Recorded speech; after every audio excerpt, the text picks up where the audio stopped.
చంద్రబాబు ఈ మధ్యకాలంలో మీటింగుల్లో మాట్లాడుతూ జగన్ అనే భూతాన్ని పాతాళానికి తొక్కేశామని అంటున్నారు. వైసీపీకి 11 సీట్లు వచ్చాయి కాబట్టి చంద్రబాబు అలా అంటూ ఉండొచ్చు. 2019లో టీడీపీకి 23 సీట్లు వచ్చినప్పుడు కూడా జగన్ తెలుగుదేశం మీద ఇలాంటి వ్యాఖ్యలే చేశాడు. మొన్న ఎన్నికల దాకా వైసీపీ నాయకులు టీడీపీ పైన ఇలాంటి కామెంట్సే చేశారు.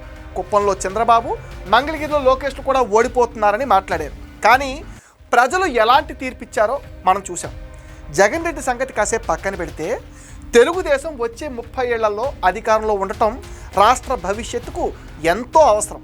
అయితే బాబు, లోకేష్లు ఒక విషయం మీద ఫోకస్ పెట్టాల్సిందే.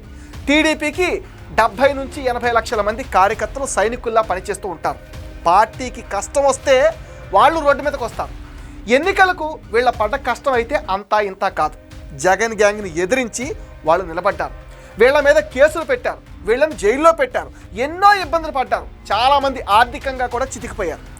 పార్టీ విజయంలో కార్యకర్తల పాత్ర చాలా కీలకం. ఎందుకనో పార్టీ అధికారంలోకి రాగానే వీళ్ళంతా డల్ అయిపోయారు. పోలింగ్కి ముందు ఉన్న ఉత్సాహం ఇప్పుడు వీళ్ళల్లో లేదు. సోషల్ మీడియాలో అప్పుడప్పుడు తమ ఆవేదనను పంచుకుంటున్నారు. వీళ్లతో చంద్రబాబు, లోకేష్లు అర్జెంటుగా మాట్లాడాలి.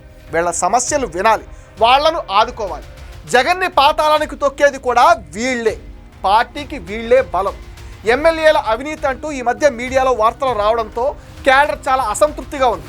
తాము అహర్నిశలు కష్టపడి పార్టీని గెలిపించుకుంటే ఎమ్మెల్యేలు ఇలా చేయటం ఏమీ బాగోలేదన్న చర్చ వీళ్లలో నడుస్తుంది. ఎమ్మెల్యేలు కార్యకర్తలను కలుపుకుని వెళుతున్నట్టయితే లేదు, వీళ్ళ సమస్యలు వింటున్నట్టు కూడా లేదు. కలుపుకుని వెళ్ళినట్టయితే వీళ్ళ తమ ఎమ్మెల్యేల మీద ఏగన కూడా వాళ్ళనివ్వరు. ఎమ్మెల్యేలకు కార్యకర్తలకు మధ్య గ్యాప్ వస్తే నష్టపోయేది మాత్రం పార్టీని. ఇంత కమిట్మెంట్ ఉన్న క్యాడర్ని ఎమ్మెల్యేలు కాదనుకుంటే నష్టపోయేది కూడా ఎమ్మెల్యేలే.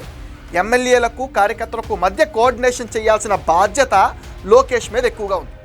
ఆ మధ్య జిల్లాల వారీగా కార్యకర్తలతో మీటింగులు పెడుతున్నామని లోకేష్ చెప్పారు. అది ఎంత త్వరగా ప్రారంభిస్తే అంత మంచిది. ఈ పని చేస్తే జగన్మోహన్ రెడ్డి అనేవాడు మళ్ళీ జీవితంలో ముఖ్యమంత్రి అయితే కాలేడు.